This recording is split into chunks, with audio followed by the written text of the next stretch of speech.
출애굽기 20장 3절입니다.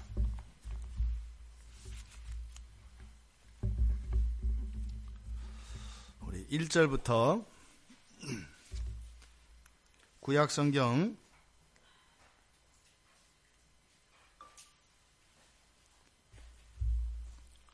출애굽기 20장 3절 말씀인데요.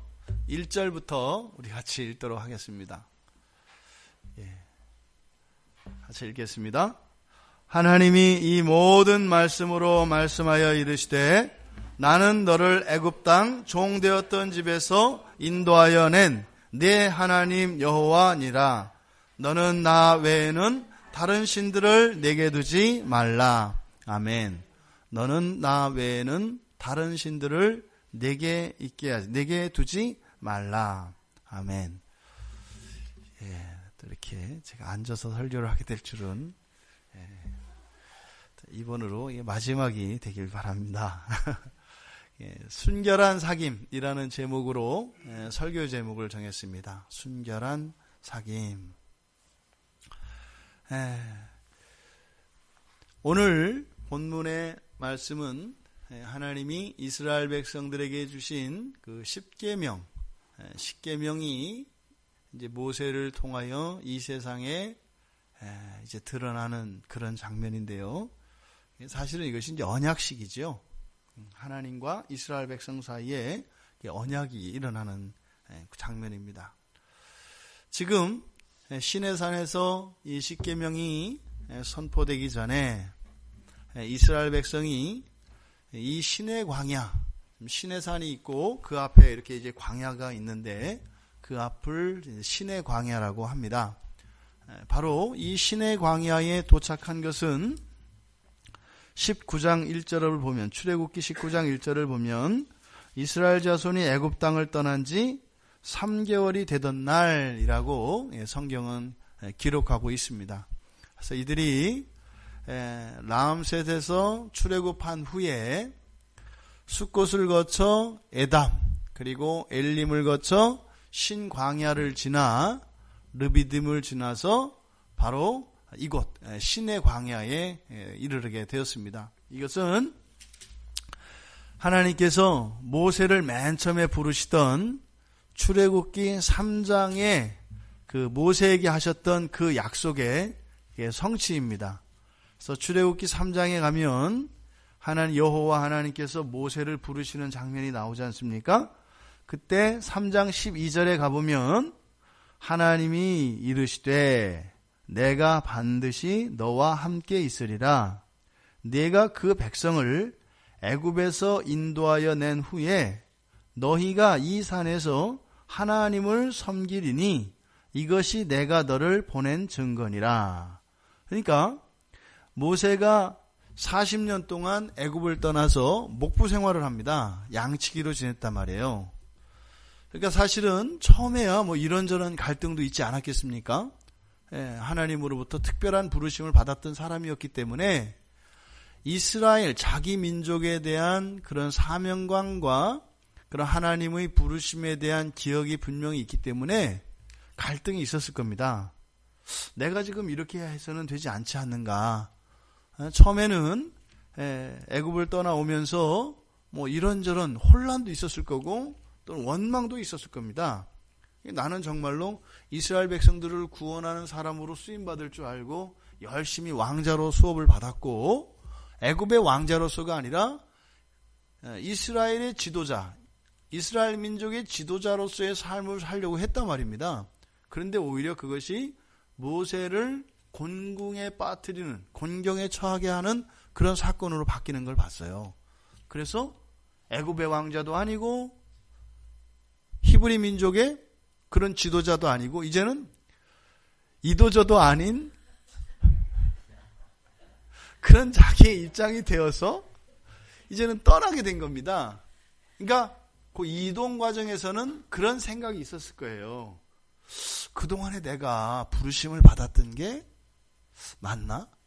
맞았겠죠. 그거는 부인할 수 없을 거거든요. 왜냐하면 이미 출생 때부터 그 모세에 대한 이야기는 부모로부터 끊임없이 들었을 것이고 성경에는 나와 있지 않지만 그가 하나님의 특별한 구원의 섭리에 쓰임받는 사람이라고 하는 확정적인 증거가 분명히 모세에게는 있었습니다.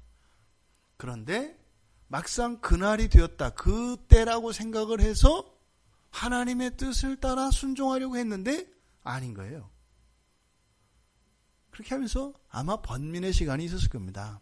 그래서 총체적으로 자기의 신앙을 부정하기도 했었을 거고 이런저런 일이 있었을 겁니다. 그런데 그때 아마 이때는 거의 다 내려놓은 상태입니다. 거의. 그저 하나님이 날 창조하시고 그냥 여기에서 이렇게 살게 하시는 거 감사하구나 이랬을지도 모릅니다. 이제는 그래 히브리 민족도 있고 애굽도 있고 다 있고 무슨 구원이냐. 그저 나에게 주어진 새로 꾸린 이 가정에서 살림 잘 또 가장으로서 그렇게 살면 되지. 이랬을 가능성이 많습니다. 그러니까 평화로운 삶을 살고 있었죠. 그랬던 그에게 여호와께서 찾아오신 거예요. 차라리 40년 전에 하셨더라면 목숨 바쳐서 했을 건데 이제는 몸도 쇠해졌고 불타오르던 사명감도 사라졌고 그런 확신도 없어졌단 말이에요. 과거에 자기가 가지고 있었던 그런 지식과 지혜와 그런 용맹스러움과 힘과 이 모든 것들이 이제는 완전히 사라진 상태예요. 그런데 이제 가서 그 이스라엘 백성들을 끌어내라고 하니 모세는요, 맞지 않는 겁니다. 자신 없는 겁니다. 그 지금이 아닌 거예요. 그래서 지금 한사코 어떻게 제가 합니까? 그러니까 왜요? 하나님이 하시라고 하니까 실수할 리는 없고, 근데 아무리 생각해도 이건 내가 도저히 할 수 없는 일이고 계속 그 이야기거든요. 그랬더니 3장 12절에서 하나님이 그 약속을 하시는 거예요. 그래? 그럼 네가 진짜 할 수 없나 할 수 있나 보자 이거죠. 네가 할 수 있는지 할 수 없는지 하라는 게 아니라 그럼 네가 과연 그 일을, 그러니까 너를 통해서 그 일이 일어나는지 안 일어나는지 한번 보자는 거예요. 그러니까 꼭 해야 된다라고 하는 의무감도 아니에요. 네가 이렇게 해라. 아니다. 그럼 너를 통해서 과연 그 일이 일어나나 안 일어나나 한번 보자. 그러니까 이 모세의 마음속에도 분명히 그 40년의 80년에서 그 반토막이 되는 그 40년의 생애는 사실은 하나님의 그 일을 하기 위하여 준비하며 그걸 위해서 살았던 사람이에요. 그러니까요, 완전히 그것이 사라졌을 리는 없어요. 그러니까 이 부채의식이 분명히 있었을 겁니다. 그러니까 책임 없죠. 그것을 하나님이 하는지 안 하는지 함께 가서 보기만 하자고 하니까 동의를 한 거죠. 그렇게 가서 이런저런 과정을 거쳐서 이제는 여기에 온 거예요. 그러니까 지금 이 시내 광야에 이스라엘 백성들이 왔을 때 이스라엘 백성들은 다 자기 나름대로 이런저런 생각이 있었겠습니다만 모세의 감회는 달라요. 여기서 부르심을 받고 이스라엘 백성을 구원해라 했을 때 믿을 수가 없었고요. 도저히 될 수 없는 일이었고요. 하나님이 그때 너와 너의 백성들 모두 여기 와서 나를 섬기게 될 거다라고 했을 때 이거는 꿈도 꿀 수가 없는 얘기였어요. 그런데 지금 그 일이 이루어진 겁니다. 많은 사람이 하나님 앞에 와 있습니다만 의미가 완전히 달라요.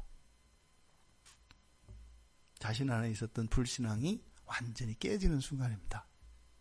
하나님이 그 말씀을 이루신 거예요. 그리고 나서 19장 5절에 보면 4절, 5절, 이렇게 6절 이렇게 보면 이제 언약을 제안해요. 이제 나하고 언약을 맺자. 그래서 세계가 다 내게 속하였나니 너희가 내 말을 잘 듣고 내 언약을 지키면, 이 말을 들을 때 모세는 어떻게 했어요? 100% 되죠. 이미 이 출애굽에 도저히 믿지 않았던 그 일을 하나님이 믿지 않는 자기를 통해서 그 구원을 이루신 것을 보았단 말입니다. 그래서 이제는 이스라엘 백성들과 언약을 맺기를 원하십니다. 그래서 너는 이 말을 이스라엘 자손에게 전해라. 명령이 아니에요. 그죠? 하면 하리라 이렇게 되잖아요. 내가 사실은 먼저 모세와 약속을 하고 그 약속을 지킨 이곳에서 너희들이 모세와 함께 여기 온 것이 사실은 내가 모세와 약속을 하고 약속을 지키는 하나님이라는 것을 증명하는 것이니까 그럼 너희들도 나하고 이런 언약을 맺을래? 이렇게 묻는 거예요. 사실 모세는 사실은 억지로 잘 안 했었어. 너희들은 할 수 있지 않겠니? 뭐 이런 거죠. 그때 모세의 말을 전해 들은 백성들이 8절에 보면 일제히 응답했다라고 합니다. 일제히 응답했다. 그래서 어떻게 해요? 네, 하나님, 여호와 하나님께서 제안하시는 그 언약에 저도 동참하겠습니다. 뭐 이런 얘기죠. 그렇게 해서 이제는 언약식을 하게 됩니다. 그래서 이제 10절, 11절 여기는요. 이제는 그 언약식을 준비하는 과정들입니다. 첫째 날은, 둘째 날은, 셋째 날은 이렇게 해서 마치 이 결혼식과 같이 그 언약식을 위하여 이스라엘 백성들이 준비해야 될 것을 말합니다. 그리고 나서 이제 18절, 19절 가니까 하나님이 막 나타납니다. 16절에 보면 그 우레와 번개가 빽빽한 구름이라고 이렇게 나타나 있는데 히브리서 12장 18절에 가면 이때의 장면을 침침함과 흑암과 폭풍이라고 이야기해요. 여호와가 나타났을 때를. 이거는 정말 경이로운 장면이 아닐 수 없습니다. 사실은 역사 속에서요. 이스라엘 백성들 전체를 모아놓고 그 자리에 하나님의 영광을 나타낸 최초의 사건입니다. 이거는요, 정말 두려운 장면이기도 합니다만 이것은 하나님의 입장에서 보면 생각을 해보세요. 뭐 지금도 마찬가지고 하나님은 지금 하나님이 그토록 애지중지하시고 그렇게 귀하게 여기시고 사랑하셨던 그 아담과 에덴 동산에서 막힘없이 누리셨던 그 사귐의 시간들과 그 장소를 여전히 기억하고 계세요. 우리는 그 경험이 직접적으로 없었으니까 그것에 대한 애틋함과 이런 그리움과 이게 없습니다만 문제는 하나님에게는 있어요. 우리가 눈꼽만큼도 하나님을 두려워하지 않고 하나님 안에 완전히 포안겨있는 그 사귐이 하나님에게는 지금 이 시간 속에서는 하나님께만 그 기억이 있어요. 우리는 없지만. 근데 지금 여기서도 마찬가지입니다. 지금 이스라엘 백성들을 다 모아놨어요. 그리고 하나님이 거기 나타나셨어요. 그러니까 생각이 지금 다르죠. 뭐 이스라엘 백성들은 이 언약 자체에 이렇게 몰입되어 있겠습니다만 하나님은요. 시간 속에서는 이미 과거 사건을 회상하지 않을 수가 없어요. 이렇게 온 하나님의 언약 백성들을 모아놓고 이렇게 함께한 것이 얼마만이에요? 너무나 오랜만인 거죠. 너무나 오랜만인 거죠. 비록 지금 이 언약식을 하기 위해서 사인하려고 오시긴 오셨지만 이거는 단지 이것이 아니라 사실은 과거에 있었던 기억과 또 뭐예요? 앞으로 완전히 영원히 성취되어질 그 둘 사이를 지나가고 있는 이 시점에서 그러니까 하나님을 다 보시면서 시작과 끝의 완성 속에서 아직 불완전한 미완성의 현재 이 시간을 하나님 보고 계신 거예요. 그러니까 얼마나 벅차요. 그러니까 마치 부모들이 자녀들을 키우면서 그 자녀들에게 미래에 대한 기대감을 가지고 있는 거 있지 않습니까? 그거죠. 물론 뭐 우리들은 자식들에 대해서 어떤 기대를 갖는다 그래서 그게 그대로 되지는 않잖아요. 근데 하나님은 그대로 된단 말이에요. 완전히 된단 말이에요. 그러니까 이미 완전히 되는 그것을 확정하신 하나님이 그것을 향하여서 이렇게 커가는 그런 자녀들을 바라보고 계시는 거죠. 그러니까 지금 이 장면은 바로 하나님 입장에서 보면은 마치 그 우리가 보았던 그 남북 이산가족 상봉하는 그런 겁니다. 우리는 기억이 없지만 하나님은 그 기억이 있지 않습니까? 그러니까 하나님 입장에서는 이렇게 이산가족 상봉하는 것 같은 그런 장면입니다. 또 우리 이스라엘 백성들의 생각으로는요 너무나 영광스러운 장면이죠. 하나님 앞에 여전히 죄가 있는 이 이스라엘 백성들이 하나님 앞에서 이렇게 당당히 서서 하나님을 만날 수 있다는 것 너무나 영광스러운 일이죠. 바로 십계명은 이런 하나님의 기대 그리고 약속을 담고 있는 내용입니다. 그러니까 우리가 생각하는 십계명과 성경에서 이야기하는 십계명 사이에는 큰 차이가 있어요. 십계명 하면 벌써 우리가 드는 느낌은 이렇게 하나님 편에 서는 것과 어긋나는 것, 벌써 죄의 심판을 받는 것과 받지 않는 것, 이렇게 율법이 우리 마음에 다가온단 말이에요.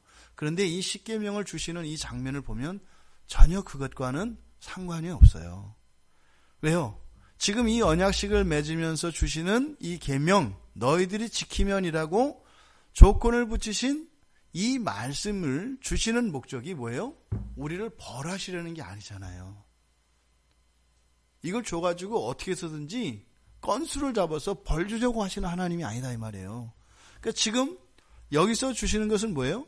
하나님과의 영원한 그 사귐, 그 영원한 사귐의 완성, 그것을 위해서 거룩하게 하시려는 목적이죠. 장차 성취되어질 그 완전한 그 하나님과의 사귐으로 가는 첫 걸음이다 이 말입니다. 그러니까 하나님이 십계명을 주시는 목적과 오늘날 우리들이 이해하고 있는 것과는 많이 달라요. 성경을 보면. 지금 이때 당시에는 하나님 앞에 가서 하나님과 사귐을 가질 수 있는 것은 모세와 아론밖에 없습니다. 그러니까 비록 하나님과의 사귐이 열렸습니다만 제한된 사귐이라고요. 모두가 못 가요. 그런데요, 이 십계명이 주어지면, 이 계명이 지켜지면 어떻게 되는 거예요? 복수로서 하나님 앞에 완전한 사귐이 가능해진다 이 말입니다. 모든 백성이 모세와 아론처럼 하나님 앞에 나아갈 수 있게 된다 이 말입니다. 바로 그렇게 모든 백성을 정결케 하시고 이들을 거룩하게 하시기 위하여 은혜의 방편으로 주신 거죠. 그러니까 십계명이 뭐예요? 복음이에요. 벌 주기 위한 게 아니라 뭐라고요? 우리를 구원해서 회복시키기 위한 하나님의 은혜의 방편으로 주어진 거라고요. 복음이에요. 하나님과 사귐을 가질 수 없었던 이스라엘 백성들에게 하나님과의 완전한 사귐으로 나갈 수 있는 길로 제시되어진 복음이라고요. 그러니까 이것이 우리가 생각하고 있는 그런 율법과 달라요. 그러니까 구약에도요, 온통 복음으로 발려져 있습니다. 다 복음이에요. 그런데 그 복음 가운데 우리들의 구체적인 행동 강령들과 이런 기준들, 이것을 법으로서 기능을 하니까 율법이라고 하는 거죠. 그러니까 율법과 복음이 따로 떨어져 있는 게 아니다 이 말이에요. 모든 것이 복음인데 그 안에 이런 기능적인 면에 있어서 차이가 날 뿐이죠. 그러니까 우리가 흔히 보통 율법, 복음 이렇게 나누었을 때는 그 하나님의 말씀 자체는 다 복음입니다. 그런데 그것의 기능을 가지고 율법과 복음으로 나눈다 이 말입니다. 그래서 이 십계명은 구원을 위해 제시된 조건이 아니에요. 이스라엘 백성으로 삼을 것이냐 말 것이냐, 내가 구원을 할 거냐 말 거냐가 아니에요. 왜요? 이미 지금 이 자리에 와 있는 사람들은 누구예요? 하나님 백성들이에요. 이미 하나님 백성으로 선택받아서 구원받은 사람들이라고요. 그러니까 율법은 구원 이후에 주어져요. 이런 모든 구약에 있는 계명들을 지키느냐 안 지키느냐에서 구원을 받느냐 안 받느냐가 아니라 이미 이 계명이 의미로 받아들여지는 사람들에게는 뭐예요? 이미 구원 안에, 부르심 안에 있는 사람이다라는 증거다 이 말이에요. 그렇지 않은 사람은요, 아무 의미 없어요. 이거에 얽매일 필요도 없고요. 이거 안 지켰다고 해서 걱정할 것도 없어요. 네. 성경을 따라가야 합니다. 성경을. 그래서 율법은 구원받은 백성들을 인도하시고 난 뒤에 주어진 거예요. 후순입니다. 순서적으로 보았을 때. 이때 그래서 이 십계명은 바로 구원받은 백성들이라 할지라도 아직 그들에게는 해결되지 못한 본성의 문제와 그들의 삶의 문제가 있습니다. 그러니까 어떻게 해요? 하나님과 사귀기 위해서 이들을 선택했고 구원을 하셨지만 정작 하나님과의 이런 친밀한 사귐이 이루어지지 않는다면 아무 의미 없어요. 그러니까 하나님 어떻게 하겠어요? 온전한 사귐 속으로 들어올 수 있도록 만들어 가실 거 아니에요. 그것이 바로 주어지는 십계명이다 이 말입니다. 그러니까 이 십계명은 뭐예요? 법적인 이런 것이기보다는 사실은 도덕적인 명령이고 하나님의 사랑과 은혜에 대한 표현인 것이죠. 은혜의 방편인 것이죠. 근데 이스라엘 백성들은 이것을 깨닫지 못했습니다. 그러세요. 지금도 유대교인들 마찬가지죠. 지금도 그 율법의 참다운 가치와 의미를 깨닫지 못해서 어떻게 해요? 그거 눌려서 산다고요. 수십 킬로, 수백 킬로, 수천 톤에 달하는 것 같은 그 율법의 무게에 눌리면 죽으니까 눌릴 수는 없고, 그러니 들고 있자니 괴롭고, 놀 수도 없고 또 들지도 못하는 이 사이에 끼어가는 것이 바로 율법에 대해서 잘못된 이해를 가지고 있는 사람들의 삶입니다.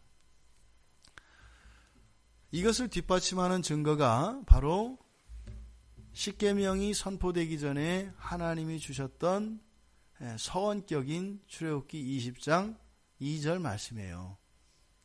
1절에서 하나님이 이 모든 말씀으로 말씀하여 이르시되 하면서 3절부터 십계명이 시작되는데 십계명을 주시기 전에 먼저 서원으로 말씀하신 것이 2장 2절이에요. 그렇죠? 나는 너를 애굽 땅 종되었던 집에서 인도하여 낸 내 하나님 여호와이니라. 십계명보다 앞서 있어요. 이게 뭐예요? 여러분들이 약을 딱 보시면 주의사항이 있잖아요. 주의사항 임산부는 드시지 마시오. 이런 거 있잖아요. 그러니까 십계명이라고 하는 이 약에 대한 주의사항이에요. 그러니까 주의사항 안 보고 그렇게 하면 탈나요. 그러니까 율법을 잘못 받아들이면 탈난다고요. 그래서 이 주의사항이 굉장히 중요한 거죠. 이 주의사항이 2절인데 뭐예요? 여기가 세 가지 관계가 여기서 나타납니다. 뭐예요? 첫째는 구원의 관계예요. 내가 누구냐? 너를 애굽 땅 종되었던 집에서 인도하여 낸 자다. 구원해 낸 자다 이 말이에요. 그러니까 지금 구원의 관계로서 사실은 뭐예요? 충성의 대상인 거예요. 왜요? 이들의 생명이 이 하나님으로 인하여서 구원받은 거니까 절대적으로 충성해야 되는 관계인 것을 이야기를 합니다. 또 그 다음에 뭐라고 해요? 내 하나님, 이 소유격으로 이야기해요. 이게 굉장한 거예요. 너의 하나님, 이게요. 그러니까 되게 충성의 관계면 채무 관계 아니에요. 그렇죠? 도와줘서 구원해 준 것과 도움 받은 거니까 채무 관계 아니에요. 매이잖아요. 절대적으로 굴종해야 되는 거잖아요. 충성을 하되 어떻게 해요? 절대적인 약자니까 무조건 충성을 해야 되는 거 아니에요. 그런데 그것을 바꾸시죠. 너의 하나님, 사랑의 관계를 바꿔요. 너의 하나님. 근데 왜요? 지금 이방인들은 배제시키는 거예요. 여기서. 너의 하나님이니까. 그래서 이 사랑에는 이런 독점적인 관계죠. 너의 하나님, 나의 백성, 이렇게 독점적 관계로 계속 나타나요. 그리고 여호와니라 이렇게 해서요. 바로 언약의 하나님의 이름이신 여호와를 이야기해요. 그러니까 또 세 번째로 언약의 관계를 말하는 거죠. 이 언약의 관계는요, 모든 것입니다. 모든 것, 전부를, 하나님도 전부를 주고 우리도 전부를 줘야 되는 거예요. 똑같이. 그러니까 순서가 보니까 맨 앞에 구원의 하나님으로서 그 구원 관계로 절대적으로 충성할 수밖에 없는 절대적인 약자, 너희들에게 충성을 받을 수밖에 없는 절대 강자로 소개하시고, 근데 이것을 어떻게 해요? 사랑의 관계로 만드셔요. 그렇게 해서 우리가 절대적인 약자의 관계에서 이제는 사랑의 지위로 올려서 서로가 서로를 독점하는 관계로 이렇게 바꿉니다. 그리고 나서 언약의 관계로 해서 스스로를 피조물의 위치로까지 낮춰버려요. 왜요? 하나님도 언약에 매여요. 그러니까 지금 여기서 나올 10개의 계명이 이스라엘 백성들에게만 해당되는 거예요? 하나님께도 해당되는 거예요? 하나님께도 해당돼요. 계약서에 쓰는 거는 모두에게 해당되는 거 아니에요. 바로 이 구원의 관계와 사랑의 관계, 언약의 관계라고 하는 이 관계를 설정하고 난 후에 바로 이 십계명이 선포되는 겁니다. 이 전제 하에서 십계명이 이해되어져야 한다, 이 말입니다. 이러한 이해를 전제로 해서 이제는 제1계명, 너는 나 외에는 다른 신들을 내게 두지 말라, 이렇게 말씀한 겁니다. 그러니까 이 십계명의 첫 번째 계명을 제가 뭐라고 정한 거예요? 순결한 사귐이라고 1계명을 제가 정의를 한 거예요. 순결한 사귐을 위한 계명이다, 이렇게 말씀을 드린 거죠. 그런데 있지 않습니까? 지금 이 3절에서 이야기하는 나 외에 다른 신들을 내게 두지 말라, 이 말이 하나님이 하신 다른 말씀들과 충돌이 일어나요. 왜 그럴까요? 어떤 말씀과 충돌이 일어날 것 같으세요? 하나님이 뭐라고 하세요? 나 외에는 다른 신은 없다 그러잖아요. 아니, 다른 신은 없다고 그러더니 여기서는 또 뭐 다른 신을 두지 말라 그래요. 충돌이 일어나잖아요. 다른 신이 없으면 뭐 다른 신은 없다고 그냥 얘기하든지 이래야 될 거 아니에요. 그런데 어떻게 해요? 다른 신들을 내게 두지 말라 그러잖아요. 두지 말라는 것은 다른 신이 있다는 거 아니에요. 그런데 또 다른 말씀에서는 어떻게 해요? 나 외에는 다른 신이 없다라고 한다고요. 그래서 이사야서 45장 5절에도 21절에도 다른 신은 없다고 이야기를 하세요. 나 외에는 다른 하나님이 없다. 뭐요? 신은 나 외에 다른 신은 없다, 이 말이죠.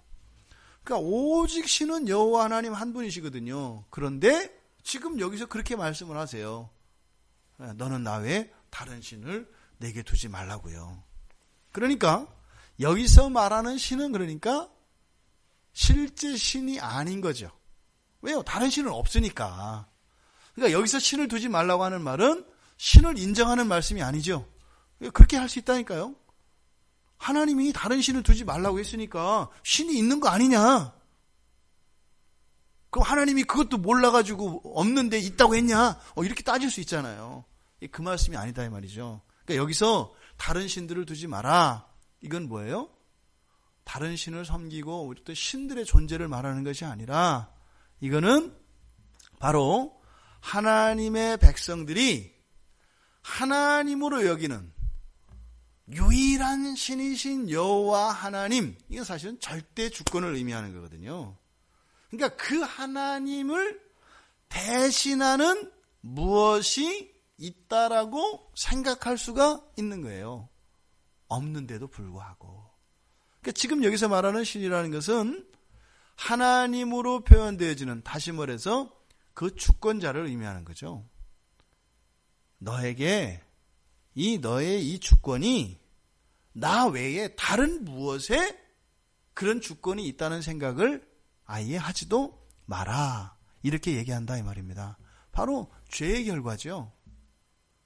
이게 타락한 이후에 인간에게 생긴 거예요. 아담에게는 이런 생각 안 하죠. 주권은 오직 하나님께만 있는 거거든요. 근데 왜 이런 일이 일어나요?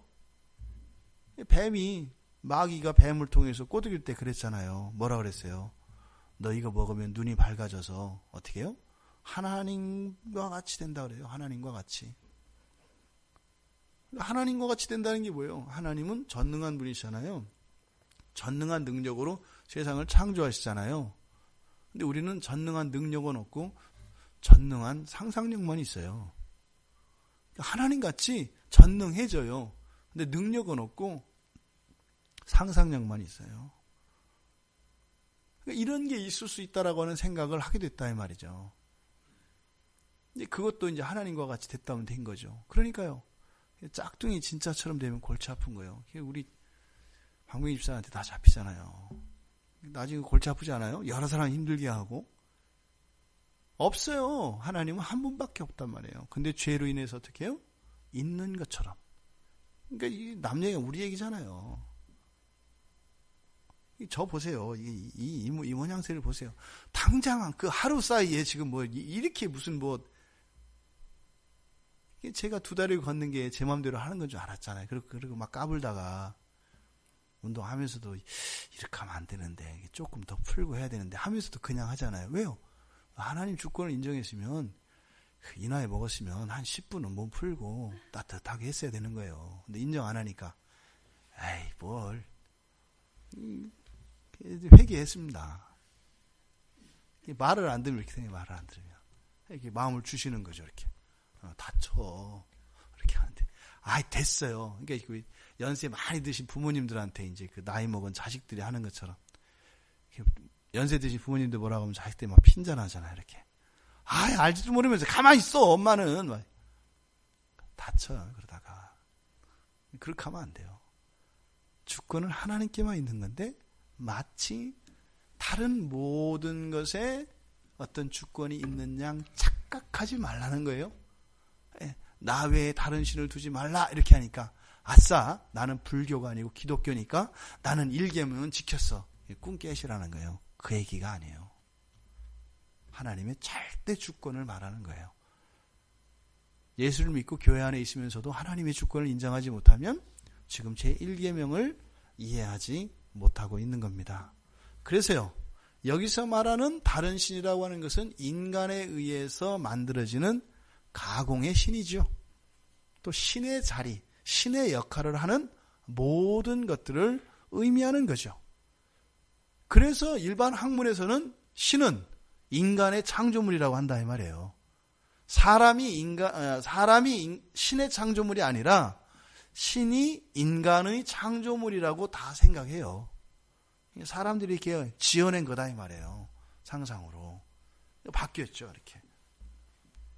이게 일반적인 생각입니다. 인간에 의해서 이렇게 만들어진 이런 신관, 이런 시대를 우리가 살고 있지 않습니까?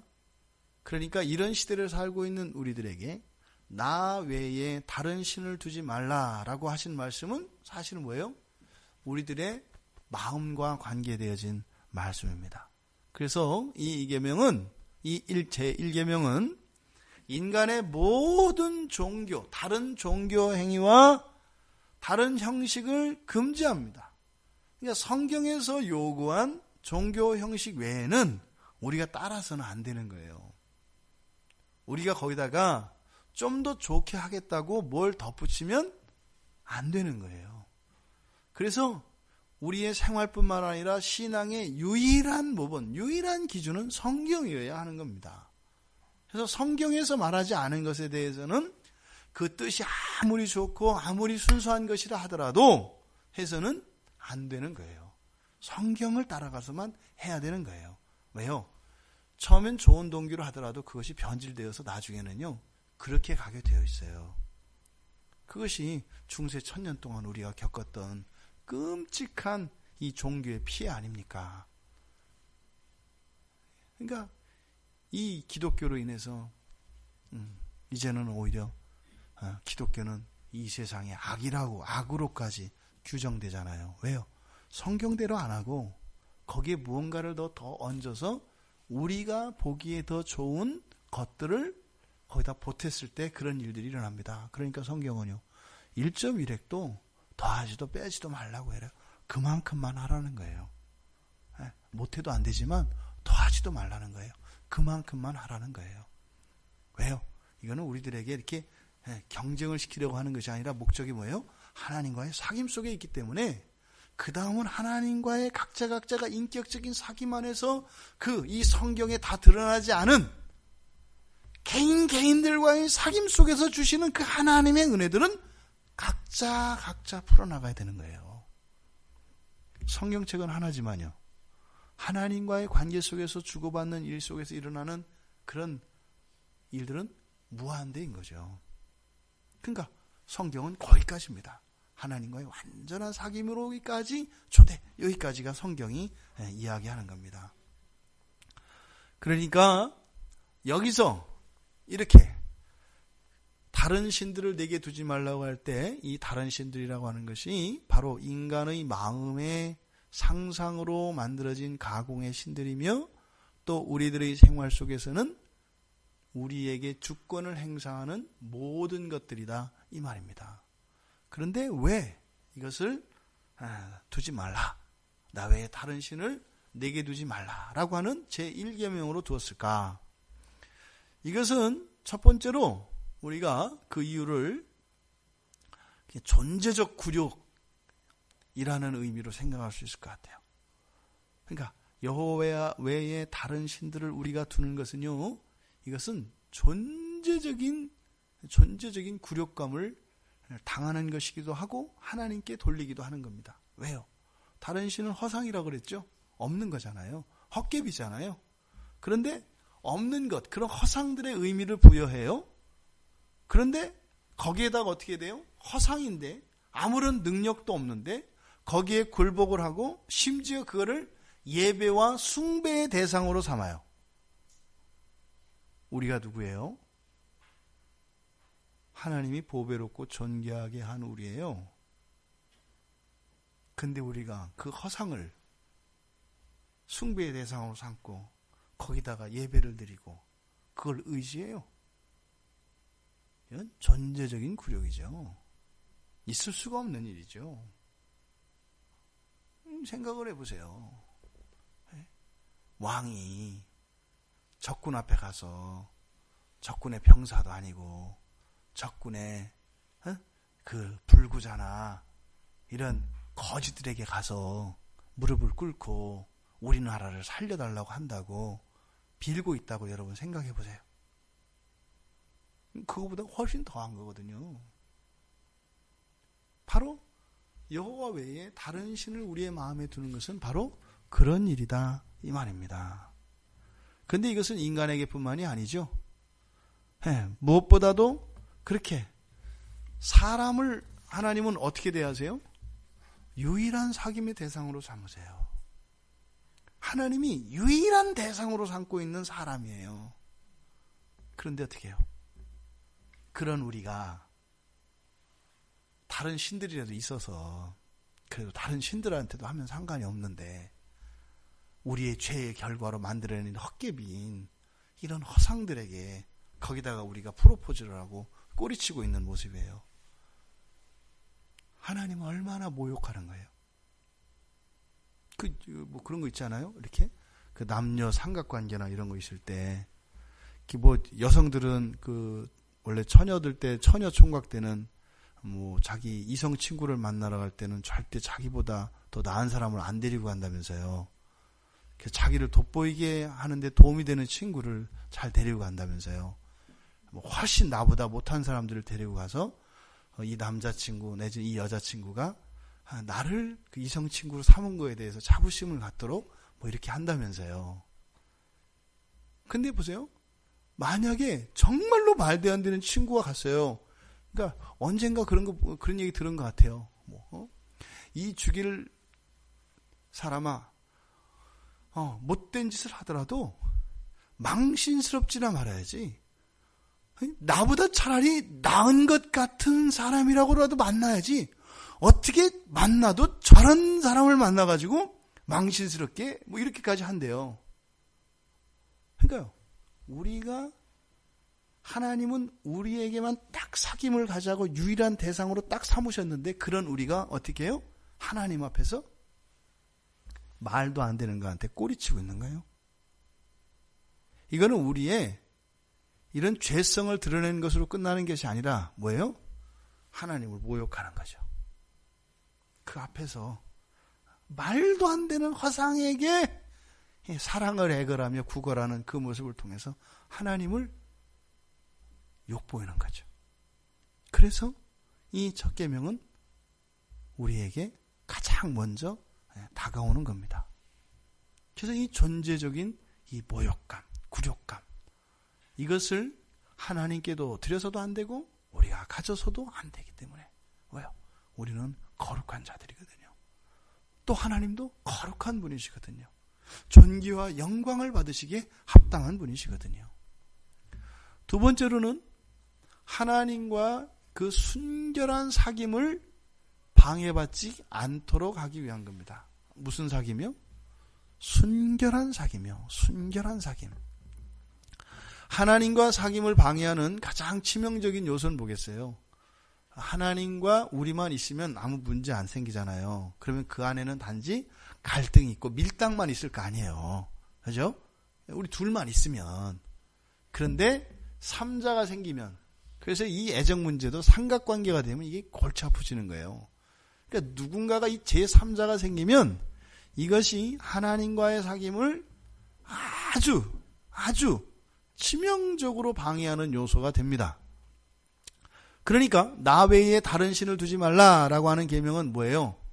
일단 너하고 나 둘만 있는 거야. 다른 건 일단 다 배제시키는 거야. 거기서 잘하고 못 잘하고는 그 다음 문제예요. 하나님은 일단 확보하고 싶은 거죠. 일단 너하고 나 우리 둘만 일단 있자. 그리고 나서 이제 나머지는 뭐 야단도 치고 사랑도 하고 이렇게 하면서 살아가자 이런 거죠. 그러니까 이 제3자는 하나님과 우리 사이에는 존재해서도 안 되고 또 그것이 가장 치명적으로 하나님과 우리 사귐에 악영향을 끼칠 것이기 때문에 바로 제1계명으로 주셨다는 겁니다. 이거는 무슨 말일까요? 먼저 나 외에 다른 신을 내게 두지 마라. 이거는 뭐예요? 하나님이 반대로 얘기하면 하나님이 어떻게 얘기하시는 거예요? 나에게는 너 말고 다른 거 없어 얘기죠. 그게요. 너 말고 다른 거 없어. 나 너만 볼 거야. 그러니까 너도 나만 봐. 이게 그래서 우리가 혼인서약할 때 딱 하잖아요.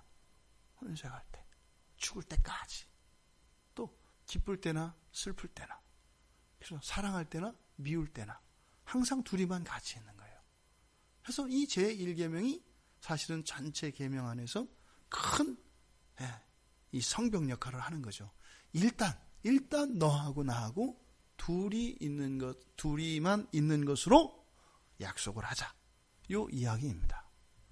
그러니까 이 계명은 우리에게만 적용되는 것이 아니라 하나님께도 동일하게 적용되는 것이고, 하나님이 먼저 그 약속을 지키시기로 하셨고 우리들에게 동일한 요구를 하시는 거예요.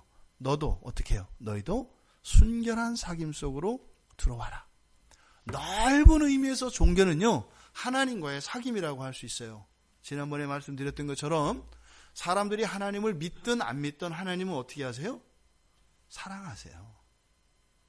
그러니까 하나님과 관계없는 것은 이 세상에 아무것도 없어요. 모두가 다 하나님과 관계 있어요. 그런데 이게 하나님과의 사귐이라는 것이 일방적인 사귐이 있고 쌍방적인 사귐이 있다는 거죠. 그러니까 일방적인 사귐은요, 무신론자나 이런 사람들도 다 하나님 안에 있기 때문에 하나님과의 사귐 속에 있어요. 근데 왜요? 일방적으로 하나님만, 이들은 하나님 존재 자체를 인식하지 못하니까요. 그런데 쌍방적인 관계가 있죠. 쌍방적인 관계는 서로 인정을 하는 거죠. 그러니까 이 사람들은 넓게 보면 유신론자 모두가 넓은 의미의 이런 쌍방적 관계 안에 있다고 할 수 있어요. 왜요? 이들 나름대로 신으로 생각하고 하는 종교의식들이나 이런 게 있으니까 잘은 모르지만 어쨌든 그 신을 향해서 자신들의 사랑과 이런 것들을 반응을 하고 표출을 하니까 관계에 사실은 이런 작용이 일어난다 이 말이에요. 이게 쌍방적인 관계예요. 그런데 그게 모두 다 온전한 관계는 아니죠. 나는 그게 하나님인 줄 알았어요. 생각해 보세요. 야곱이 잠을 자고 났더니 라헬이 아니잖아요. 레아 아니에요. 그 다음날 일어나서 삼촌한테 난 라헬인 줄 알았어요. 레아 아니에요. 이럴 수 있어요? 아니에요. 너 같이 잤으니까 아내 삼아야 되는 거예요. 우리도 마찬가지로 난 그게 하나님인 줄 알았어요. 너 그렇게 사귄 거야. 이렇게 되는 거죠. 그러니까 쌍방적 관계 안에 있다 하더라도 하나님이 원하시는 것은 단지 막연한 신존재 인식이 아니라 하나님이 사랑하고자 하고 또 그 하나님을 사랑하는 이 관계, 순수한 사귐을 원하는 거예요. 그냥 쌍방적 관계만이 아니라, 그러니까 유실론에서 그칠 것이 아니라, 또 그냥 기독교라고 하는 이름 안에 있을 뿐만이 아니라 진짜로 온전한 참된 신앙 안에서, 예수 그리스도 안에서 그 참되고 순전한 그 사귐으로 우리를 부르시기 위하는 것이죠. 그러니까 바로 예수 그리스도가 아니시면요, 이러한 순전한 사귐 속으로 우리가 들어갈 수가 없는 거예요. 또 이 10계명의 1계명이 없으면요, 하나님과 순전한 사귐으로 들어갈 수가 없는 거예요. 그러니까 앞으로 주어지는 이 10개의 모든 계명들은 사실은 다 뭐예요? 하나님과의 순전한 사귐 속으로 들어갈 수 있는 은혜의 방편이고, 사실은 예수 그리스도를 의미하는 거죠.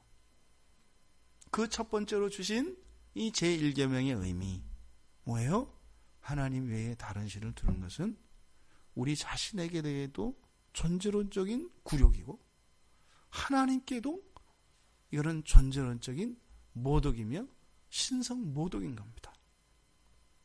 우리는 하나님을 맨날 의식하지 못하지만 하나님은 항상 우리를 보고 계시거든요.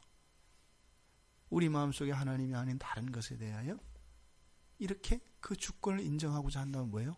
하나님 앞에서 바람피는 거예요. 두 눈 뻔히 보고 있는데 그 앞에서 외도하는 거라고요. 얼마나 이게 더럽고 불결하고, 그런데 그것을 떠나서 얼마나 하나님에게 모욕감을 주는 거냐 이 말이죠. 하나님이 안 볼 때도 있으면 그때라도 이렇게 바람을 피면 차라리 모욕이라도 안 하면 괜찮겠는데 그럴 때가 없어요. 그런데요, 알면 뭐합니까? 알아도 그렇게 할 수밖에 없는 게 우리인데. 그러니까 그것으로 인해 또 우리는 정죄감에 빠질 수밖에 없잖아요. 그래서 왜요? 그래서 어떻게 해요? 그리스도가 오셨다는 거죠. 그리스도가 우리의 그런 더러운 본성들과 악하고 그런 역겨운 냄새가 나는 우리들의 모든 행실과 마음과 이런 모든 것들을 그리스도께서 다 가져가신 거죠. 다 가져가신 거죠. 그러니까요, 우리는 죽어도 주님 못 나요. 우리는 예수님 놓을 수가 없어요. 주님이 우리를 안 놓으신다고 하는데요, 주님이 놓으셔도 우리는 안 나요.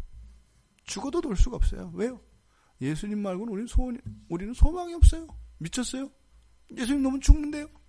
놓을 수 없죠. 이 계명에서 주셨던 그 하나님의 순수한 사귐으로의 초청 못 지킵니다, 이스라엘 백성들이. 그런데 우리에게는요, 예수 그리스도가 오셔서 지킬 수 있도록 해주시잖아요. 그래서 우리의 유일한 소망은 바로 예수 그리스도입니다. 그런데 예수 그리스도 믿고 구원받고 순결한 사귐 속으로 들어가는 것, 단지 구원받는 게 아닌 거죠. 그렇죠? 중요한 건 뭐예요? 그 사귐의 시작입니다. 하나님과 사귀면서 살아가는 인생, 이걸 위해서 구원이 필요한 거예요. 그게 없다면 이런 구원의 의미가 실제화되지 않아요, 우리에게. 그래서 우리의 인생의 궁극의 목적은 뭐라고요? 하나님께 사귐이라고요. 이 사귐이라는 말 안에는 구원과 또 그 구원을 유지하기 위하여 가는 이러한 순결한 하나님 백성으로서의 그런 순결한 사귐으로의 계속을 말하는 거죠. 또 거기에는 이런 시행착오들을 인정하는 거죠. 그런 시행착오에 대한 보증이 예수 그리스도께 있는 것을 믿는 거죠. 이것이 하나님과의 사귐입니다. 이 안에서요, 놀라운 경험을 하게 된다 이 말이에요. 하나님이 창조하신 하나님이라는 것을 나의 인생 안에서 경험하게 된다 이 말이에요. 아, 첫째 날, 둘째 날, 셋째 날, 그게 진짜구나. 그들이 여러분의 인생을 통해서 그걸 경험하게 된다고요. 여러분 마음 안에 해와 달과 별을 둘 수 있는 하늘도 생기고, 또 여러분의 그 마음속에 그 땅과 바다로 나뉘어서 거기에 동산도 세워지고 오곡백과도 있고 푸르른 초장도 만들어져서 주님과 함께 거닐 수 있는 그런 푸른 초원도 생기고, 또 많은 물고기들이 그렇게 자유롭게 수영하며 다닐 수 있는 바다도 생기는 거예요. 어디에? 여러분 마음속에. 그리고 그것이 여러분 삶 속에 구현됩니다. 창세기 1장에서 시작되었던 이 창조의 이야기가 구약 성경이라고 하는 이름으로 끝이 나요. 완성되지 않았잖아요. 그래서 예수 그리스도가 오셔서 신약 성경을 통해서 완성이 돼요. 그 완성이 누구세요? 여러분들이 돼요. 여러분들이 돼요. 그래서 창조의 완성과 재창조의 완성, 재창조의 시작이 바로 여러분들이신 것을 기억하시기 바랍니다. 제1계명을 통해서 우리를 순결한 사귐으로 부르시는 그 하나님의 초청, 그리고 이 10계명 안에 있는 그런 하나님의 복음의 말씀들이 여러분들에게 그대로 받아들여져서 우리의 인생의 모든 것이 하나님과의 사귐에 기여하게 되기를 바랍니다. 그렇게 해서 우리 한날 한날이 정말 하나님이 사랑하실 만한 사람으로 그렇게 하나님에 의해서 우리의 본성과 우리의 삶의 모든 것이 변화되어지는, 그래서 우리는 하나님을 사랑하지 않을 수 없고 어제보다 더 사랑하는 오늘 때문에 죽을 것 같고 또 내일은 더 사랑할 것 알아서 또 우리 가슴이 또 뛰고 그렇게 하나님과의 사귐 속에서 누릴 수 있는 그런 기쁨과 감격과 영광을 누리시는 여러분들 되시기를 주님의 이름으로 축원드립니다.